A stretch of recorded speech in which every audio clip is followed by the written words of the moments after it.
ಅಂತಕ್ಕಂಥದ್ದು ಒಂದು ತರದ್ದಲ್ಲ. ಮಾಂತ್ರಿಕ ಕಟ್ಟಿರ್ತಕ್ಕಂತಹ ಕಟ್ಟು, ಶರೀರಕ್ಕೆ ಕಟ್ಟಿರ್ತಕ್ಕಂಥ ಕಟ್ಟು, ಮತ್ತೆ ದೇವತೆಗಳನ್ನ ಪೂಜೆ ಮಾಡ್ಕೊಂಡಿರ್ತಾರೆ. ಆ ದೇವತೆಗಳು ಕೆಲಸನೇ ಮಾಡ್ತಿರಲ್ಲ. ಆ ದೇವತೆಗಳಿಗೆ ಕಟ್ಟು ನಿವಾರಣೆ ಮಾಡುವಂಥದ್ದು, ಮತ್ತೆ ಮನುಷ್ಯನಿಗೆ ಆರೋಗ್ಯದಲ್ಲಿ ಸಮಸ್ಯೆಗಳನ್ನ ಮಾಡಿರ್ತಾರೆ, ವ್ಯಾಪಾರ ವ್ಯವಹಾರಗಳಲ್ಲಿ ಸಮಸ್ಯೆನ ತಡೆ ಹೊಡೆಯೋದ್ರಿಂದ ಆಗಿರೋ ಲಾಭಗಳನ್ನ ಒಂದೆರಡು ಉದಾಹರಣೆಗಳ ಮೂಲಕ ಹೇಳ್ತೀರಾ? ನೋಡಿ, ಇಲ್ಲಿ ಚಿತ್ರದುರ್ಗದಿಂದ ಒಂದು ಅಜ್ಜಿಯನ್ನ ಎತ್ಕೊಂಬರ್ತಾರೆ. ಅದನ್ನ ನಮ್ಮ ವೀಕ್ಷಕರಿಗೆ ತೋರಿಸುವಂತ ಎಲ್ಲ ಪ್ರಯತ್ನಗಳನ್ನು ನಾವು ಮಾಡಿದ್ದೀವಿ. ಆರೋಗ್ಯದಿಂದ ಹಿಡಿದು ಹಣಕಾಸಿನಿಂದ ಹಿಡಿದು ಆ ಅಜ್ಜಿನ ಎಲ್ಲ ರೀತಿಯಿಂದ ಕಟ್ಟಿ ಮಲಗಿಸಿರ್ತಾರೆ. ಹಾಸ್ಪಿಟಲ್ ಕೂಡ ಇದಾಗಲ್ಲ ಕರ್ಕೊಂಡೋಗ್ರಿ ಅನ್ನೋ ಒಂದು ಲೆಕ್ಕಾಚಾರವನ್ನ ಹೇಳಿ ಕಳಿಸಿರ್ತಾರೆ. ಅವರು ಹೀಗೆ ಮಾಧ್ಯಮನ ನೋಡ್ಕೊಂಡು ಇಲ್ಲಿ ಬಂದಂಥದ್ದು. ಅಲ್ಲಿ ಕೇವಲ ಒಂದು 5 ಕಟ್ಟನ್ನು ನಿವಾರಣೆ ಮಾಡಿದ ಕ್ಷಣ ಅಜ್ಜಿ ಹೇಗೆಲ್ಲ ಆರೋಗ್ಯವನ್ನ ಸುಧಾರಿಸ್ಕೊಂಡಿರ್ತಕ್ಕಂಥದ್ದು ಬಹಳ ಉದಾಹರಣೆ. ಮತ್ತು ಹೀಗೆ ಒಂದು ಭದ್ರಕಾಳಿ ತಾಯೊಲಿದರೆ ನಮ್ಮಯ ಬಾಳೆಲ್ಲ ಬಂಗಾರವು, ಈ ತಾಯ ಪೂಜೆಗೈದರೆ ಜನುಮದ ಪಾಪವೆಲ್ಲವೂ ದೂರವು.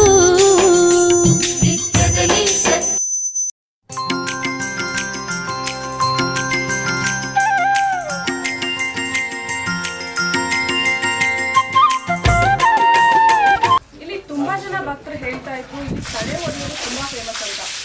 ಬನ್ನಿ, ತಡೆ ಹೊಡೆಯೋದ್ರಿಂದ ಏನೇನ್ ಪ್ರಯೋಜನಗಳಿದೆ, ಯಾವ್ಯಾವ ದಿನಗಳಲ್ಲಿ ಅದನ್ನ ಹೊಡೆಯೋದ್ರಿಂದ ಲಾಭಗಳಿದೆ ಅನ್ನೋದ್ರ ಬಗ್ಗೆ ಗುರುಜಿಗಳ ಹತ್ರ ಕೇಳೋಣ. ನಮಸ್ಕಾರ ಗುರುಗಳೇ. ತಡೆ ಹೊಡೆಯೋದ್ರಿಂದ ಏನು ಅನುಕೂಲ ಇದೆ? ನಮಸ್ಕಾರ ಗುರುಗಳೇ. ತಡೆ ಹೊಡೆಯೋದ್ರಿಂದ ಏನೇನು ಪ್ರಯೋಜನಗಳಿದೆ ಅಂತ ನಮ್ಮ ವೀಕ್ಷಕರಿಗೆ ತಿಳಿಸ್ಕೊಡ್ತೀರಾ? ಎಲ್ಲ ನನ್ನ ಕಾಳಿಪೇಟದ ವೀಕ್ಷಕರಿಗೆ ಶರಣಾರ್ಥಿ. ಇಲ್ಲಿ ಮನುಷ್ಯ ಅಂತ ಹುಟ್ಟಿದ ಮೇಲೆ ಸಮಸ್ಯೆಗಳನ್ನ ಒತ್ಕೊಂಡೇ ಹುಟ್ಟಿರ್ತಾನೆ ಆ ಮನುಷ್ಯ. ಹೇಗೆ ಹುಟ್ಟಿನಿಂದ ಶರೀರ ಗೂಡು ಹೋಗುವ ತನಕ ಒಂದಲ್ಲ ಒಂದು ಬಾರಿ ಏನು ಬಡತನಕ್ಕೆ ಹೊಂಬುವ ಚಿಂತೆ, ಉಂಡರೆ ಉಡುವ ಚಿಂತೆ, ಹುಟ್ಟರೆ ಎಂಡಿರ ಚಿಂತೆ, ಎಂಡ್ರಾದ್ಮೇಲೆ ಮಕ್ಕಳ ಚಿಂತೆ, ಮಕ್ಕಳಾದ್ಮೇಲೆ ಬದುಕಿನ ಚಿಂತೆ, ಬದುಕಾದ್ಮೇಲೆ ಕೆಡುಕಿನ ಚಿಂತೆ. ಯಾವನಿಗೆ ಏನು ಕೆಡುಕು ಮಾಡಬೇಕು? ಬದುಕೆಲ್ಲ ಭಗವಂತ ಎಂಟ್ರು ಕೊಟ್ಟಾದ್ಮೇಲೆ ಮಕ್ಕಳು ಕೊಟ್ಟಾದ್ಮೇಲೆ ಇನ್ನ ಕೆಡುಕು ಮಾಡ್ಬೇಕಲ್ಲ. ಆ ಕೆಡುಕು ಮಾಡೋವಂಥ ಚಿಂತೆ. ಆ ಕೆಡುಕು ಮಾಡ್ಬೇಕಾದ್ರೆ ಒಳ್ಳೆಯವ್ರು ಯಾರು ಕೆಟ್ಟವ್ರು ಯಾರು ಯೋಚನೆ ಮಾಡಲ್ಲ. ಏನೋ ಒಂದು ವ್ಯವಹಾರಿಕವಾಗಿ ದುಡ್ಡು ಕೊಟ್ಟಿರ್ತಾನೆ, ಹಣ ಕೊಟ್ಟಿರ್ತಾನೆ, ಅಥವಾ ಇನ್ನೇನೋ ವ್ಯವಹಾರಿಕವಾಗಿ ಸ್ವಲ್ಪ ಏನೋ ಒಂದು ಮಾತುಕತೆಗಳು ನಡೆದಂಥ ಪರಿಸ್ಥಿತಿಯಲ್ಲಿ ಆಯ್ತು ನಾನು ನೋಡ್ಕೊಂತೀನಿ ಹೋಗು ಅನ್ನುವಂಥ ಭೀಕರವಾದಂಥ ಮಾತುಗಳನ್ನಾಡಿ ಈಗ ಯಾರು ಕೂಡ ಎದುರು ಬಂದು ಹೊಡೆದಾಟಗಳನ್ನ ಮಾಡಕ್ ತಯಾರಿಲ್ಲ. ಎಲ್ಲ ಕೆಡುಕು ಮಾಡತಕ್ಕಂಥದ್ದು, ಮತ್ತೆ ಅವನ ಕುಟುಂಬಕ್ಕೆ ತೊಂದರೆ ಮಾಡುವಂಥದ್ದು, ಅವನ ಮಕ್ಕಳು ಮರಿಗಳಿಗೆ ತೊಂದರೆ ಮಾಡುವಂಥದ್ದು, ವಿದ್ಯಾಭ್ಯಾಸಗಳಿಗೆ ತೊಂದರೆ ಮಾಡುವಂಥದ್ದು, ಅವನ ವ್ಯಾಪಾರ ವ್ಯವಹಾರಗಳನ್ನೇ ಗುಡಿಸಿ ನಾಶ ಮಾಡಿಬಿಡು ಅನ್ನುವಂಥ ವಿಚಾರ. ಮತ್ತೆ ಹೆಂಡತಿ ಮತ್ತೆ ಗಂಡ ನಡುವೆ ಬಿರುಕನ್ನ ತಂದಿಡ್ತಕ್ಕಂಥದ್ದು, ಹೊಂದಾಣಿಕೆನೇ ಇಲ್ದಂಗೆ ಮಾಡ್ತಕ್ಕಂಥದ್ದು, ಮತ್ತೆ ವ್ಯಾಪಾರ ವ್ಯವಹಾರಗಳನ್ನ ಒಡೆದಾಕ್ತಕ್ಕಂಥದ್ದು. ಇದೆಲ್ಲದೂ ಕೂಡ ಕೆಡುಕಿಗೆ ಸಂಬಂಧಪಡುತ್ತೆ. ಈ ಕೆಡುಕುಗಳು ಅಂತೇಳಿ ಉಂಟಾದಾಗ ನಮಗೆ ಸಮಸ್ಯೆಗಳು ಶುರುವಾಗುತ್ತೆ. ಆ ಸಮಸ್ಯೆಗಳನ್ನು ನಿವಾರಣೆ ಮಾಡೋದಕ್ಕೆ ಅನೇಕ ಕ್ಷೇತ್ರಗಳನ್ನು ಸುತ್ತೀವಿ, ಅನೇಕ ಗುರುಗಳನ್ನ ನೋಡ್ತೀವಿ, ಅನೇಕ ದೇವಾಲಯಗಳನ್ನು ನೋಡ್ತೀವಿ. ಅಲ್ಲಿ ನಮಗೆ ಮಾಟ ತೆಗಿತಾರೆ, ಇಲ್ಲಿ ಮದ್ದು ತೆಗಿತಾರೆ, ಹಂಗೆ ಮಾಡ್ತಾರೆ. ಎಲ್ಲದನ್ನು ಕೂಡ ನಾವು ಸುತ್ತಿ ಸೋತು ಸಾಕಾಗಿ ಬರ್ತೀವಿ. ಆದರೆ ಆ ಸುತ್ತಿ ಸೋತು ಸಾಕಾಗೋಷ್ಟರೊಳಗೆ ನಮ್ಮ ಕೈಲಿದ್ದದ್ದು ಎಲ್ಲ ಖಾಲಿಯಾಗಿ ಹೋಗಿರುತ್ತೆ.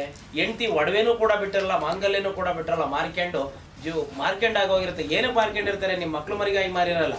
ಆ ಸಮಸ್ಯೆ ನಿವಾರಣೆಗೋಸ್ಕರವಾಗಿ ಅದೆಲ್ಲ ಮಾರ್ಕೊಂಡಿರ್ತಾರೆ.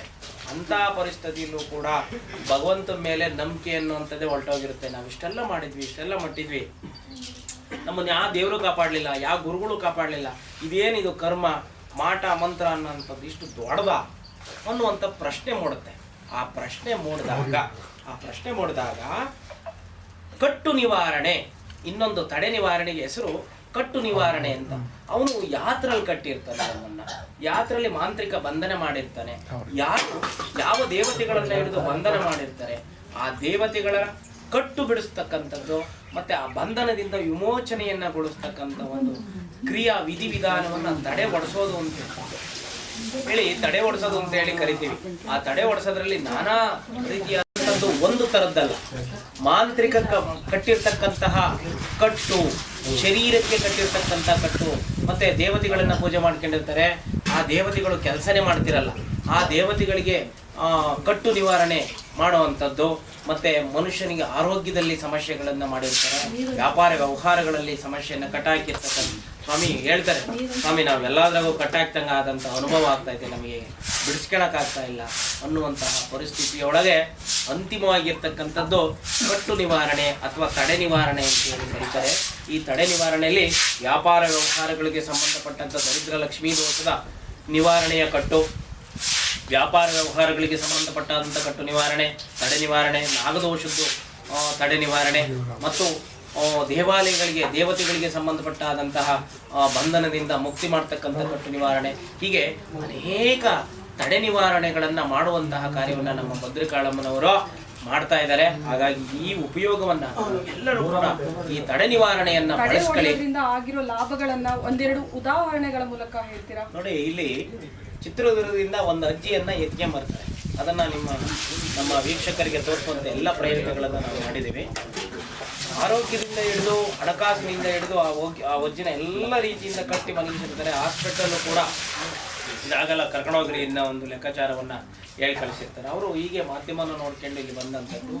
ಅಲ್ಲಿ ಕೇವಲ ಒಂದು 5 ಕಟ್ಟನ್ನು ನಿವಾರಣೆ ಮಾಡಿದ ಕ್ಷಣ ಅಜ್ಜಿ ಹೇಗೆಲ್ಲ ಆರೋಗ್ಯವನ್ನು ಸುಧಾರಿಸ್ಕೊಂಡಿರ್ತಕ್ಕಂಥದ್ದು ಬಹಳ ಉದಾಹರಣೆ. ಮತ್ತು ಹೀಗೆ ಒಂದು ಅಮ್ಮನವರು ಶರೀರದೊಳಗೆ ಬಂದಿರತಕ್ಕಂಥದ್ದು, ಹಣಕಾಸುಗಳು ಬರ್ತಕ್ಕಂಥ ವಿಚಾರದೊಳಗೆ ಅಮ್ಮನವರೊಳಗೆ ಹರಕೆಯನ್ನು ಇಟ್ಟು ಒಂದು ಹೆಸರುಗಳನ್ನು ಬರೆದು ಅವಳು ಪಾದಕ್ಕಿಟ್ಟು ಇಂಥವ್ರು ಹಣ ಕೊಡಬೇಕು ತಾಯಿ ಕೊಡಿಸ್ಕೊಡು ಅನ್ನುವಂಥ ವಿಚಾರವನ್ನು ಅವಳಿಗೆ ಮನದಟ್ಟು ಮಾಡಿ 3 ವಾರ ಬಂದು ಕಟ್ಟೋಡಿಸೋ ಮಗಳೇ ನಾನು ಹಣ ಕೊಡಿಸ್ಕೊಡ್ತೀನಿ ಅನ್ನೋವಂಥ ವಿಚಾರವನ್ನು ಅವಳು ವಾಕ್ಯದ ಮೂಲಕವಾಗಿ ಬರವಣಿಗೆ ಮೂಲಕವಾಗಿ ಕೊಟ್ಟಿದ್ದು. ಆ ಒಂದು ಕಟ್ಟನ್ನು ನಿವಾರಣೆ ಮಾಡಿ 3 ವಾರಕ್ಕೆ ಅವರು ಹಣ ಬಂದಿದ್ದು ತುಂಬ ಉದಾಹರಣೆಗಳು ಈ ಕ್ಷೇತ್ರದಲ್ಲಿದ್ದಾವೆ. ಗುರುಗಳೇ, ಈಗ ತಡೆ ಹೊಡೆಯೋದನ್ನ ಇದೇ ದಿನದಲ್ಲಿ ಪರ್ಟಿಕ್ಯುಲರ್ಲಿ ಇದೇ ದಿನದಲ್ಲಿ ಮಾಡಬೇಕು ಅಂತ ಇದೆಯಾ, ಅಥವಾ ಅಮಾಸೆ ಹುಣ್ಣಿಮೆ ಮಾತ್ರ ಮಾಡಬೇಕು ಅಂತ ಏನಾದರೂ ಇದೆಯಾ? ನೋಡಿ ವೀಕ್ಷಕರೇ, ತಡೆ ಒಡಿಸೋದು ಅಥವಾ ತಡೆ ನಿವಾರಣೆ ಅಥವಾ ಕಟ್ಟು ನಿವಾರಣೆ ಮಾಡುವಂಥದ್ದು ಎಲ್ಲ ದಿನಮಾನಗಳಲ್ಲೂ ಮಾಡಕ್ಕೆ ಬರಲ್ಲ. ಆಯಾ ದಿನಮಾನ ಅಂದರೆ ಭಾನುವಾರ ಬಗೆಹರಿಸ್ಕೊಳ್ಳುವಂಥ ಒಂದು ದಿನಮಾನ ಆಗಿರುತ್ತೆ. ಗುರುವಾರವೂ ಕೂಡ ಅಷ್ಟೇ. ಗುರುವಾರ ರಾಯರವಾರ ಅಥವಾ ಗುರುವಿನ ಆಶೀರ್ವಾದ ಅಧಿಕವಾಗಿರೋದ್ರಿಂದ ಕಟ್ಟು ನಿವಾರಣೆಗೆ ಗುರುವಾರ ಅಥವಾ ಶುಕ್ರವಾರ ಅಥವಾ ಮಂಗಳವಾರ, ವಿಶೇಷ ಭಾನುವಾರ, ಇಂತಿಷ್ಟು ದಿನಗಳು. ಮತ್ತು ಅಮಾವಾಸ್ಯೆ ಹುಣ್ಣಿಮೆಯ ದಿನ ಕಟ್ಟು ನಿವಾರಣೆ ತಡೆ ನಿವಾರಣೆ ಮಾಡಿಸ್ಕೊಳ್ಳುವಂಥದ್ದು ದರಿದ್ರ ನಿವಾರಣೆ, ಪೂರ್ಣವಾಗಿ ದರಿದ್ರ ನಿವಾರಣೆ ಆಗ್ತದೆ ಅನ್ನುವಂಥದ್ದು ಮಹಾಪ್ರತೀತಿ. ಆ ದಿನಮಾನಗಳಲ್ಲಿ ಅಮಾವಾಸ್ಯೆ ಹುಣ್ಣಿಮೆಯ ದಿನಮಾನಗಳಲ್ಲಿ ಕಟ್ಟು ನಿವಾರಣೆ ಮಾಡ್ತಕ್ಕಂಥದ್ದೇ ಬಹಳ ವಿಶೇಷ ಈ ಕ್ಷೇತ್ರದಲ್ಲಿ. ನೋಡಿದ್ರಲ್ಲ ವೀಕ್ಷಕರೇ, ಇಲ್ಲಿ ತಡೆ ಹೊಡೆಯೋದ್ರಿಂದ ಏನೇನು ಪ್ರಯೋಜನಗಳಿದೆ ಅಂತ ಗುರುಗಳೆಲ್ಲರೂ ತಿಳಿಸ್ಕೊಟ್ಟಿದ್ದಾರೆ. ಸೊ ನಿಮಗೂ ಏನಾದರೂ ಜೀವನದಲ್ಲಿ ಕಷ್ಟ ನಷ್ಟಗಳಿದ್ರೆ ಬಂದು ದಯಮಾಡಿ ಇಲ್ಲಿ ಗುರುಜಿನ ಭೇಟಿ ಮಾಡಿ ಮತ್ತು ನಿಮ್ಮ ಸಮಸ್ಯೆ ಏನೇ ಇದ್ರೂ ಪರಿಹಾರ ಮಾಡಿಕೊಡಿ. ನಮಸ್ಕಾರ.